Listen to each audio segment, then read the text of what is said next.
ما بقتش تعمل بودكاست يظهر على ابل بودكاست ليه يا هندسه وبقالك سنتين سايبنا على الكلاب هاوس؟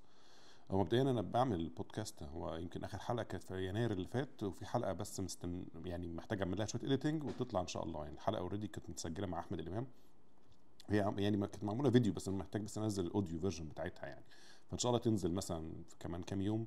بس طبعا يعني روتين رمضان مخلي الموضوع صعب ان الواحد يعمل حاجه بره الشغل وبره الروتين العادي بتاع رمضان ده. فان شاء الله يمكن غالبا هتبقى بعد العيد يعني. بالنسبه لموضوع الكلاب هاوس ده، والكلاب هاوس ده للاسف كان يعني دليل على ان ازاي تموت ابلكيشن كان عنده بوتنشال يعني. في يوم من الايام كان كلاب هاوس ده فيه يعني كميه افكار جديده، وناس بتتكلم في مواضيع تحفه وتعرفنا على ناس جميله في الفتره دي، كان في عز ايام الكورونا يعني. وبعدين يعني ما اعرفش بقى هل دي كانت موضه وخلصت، ولا هو باد اكسكيوشن من الكلاب هاوس كشركه يعني. ان للاسف حاله اتدهور جدا في الاخر.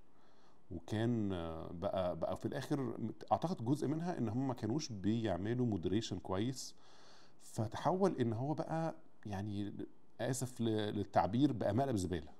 بمعنى ان كل الكلام اللي بيتقال كلام مش عايز تبقى جزء منه يعني. يا اما ناس بتتناقش في نظريات المؤامره، يا ناس بتتناقش في الشتيمه، يا ناس بتتكلم في حاجات غريبه.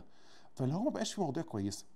وفي نفس الوقت تتزامن ده مع اكسكيوشن محترم من تويتر اولا وبعد كده اكس يعني. ان بقت السبيسز بتاعت اكس محترمه جدا وكويسه ومواضيع حلوه، على الاقل ده اللي انا بشوفه. فبقيت بحس ان انا حتى لو عايز اعمل موضوع احسن لي اعمله على اكس او على تويتر، او حتى لو هجوين الناس اللي بتتكلم في مواضيع كويسه. فاعتقد ان هو يعني اعتقد ايامه معدوده فضل كلاب هاوس.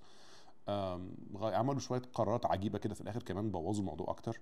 فما اعتقدش ان انا هقدر يعني كونتريبيوت على كلاب هاوس. يعني انا كل كام شهر كده افتحه مره اشوف بيقولوا ايه، الاقي نفس الهري ونفس الكلام، فاللي هو ايه ما حسيتش الموضوع مثري يعني. فقفلت. لكن ان شاء الله طبعا البودكاست مكمل عادي. احنا يعني بنحاول ننزل حلقه مثلا كل شهر على الاقل ولا حاجه.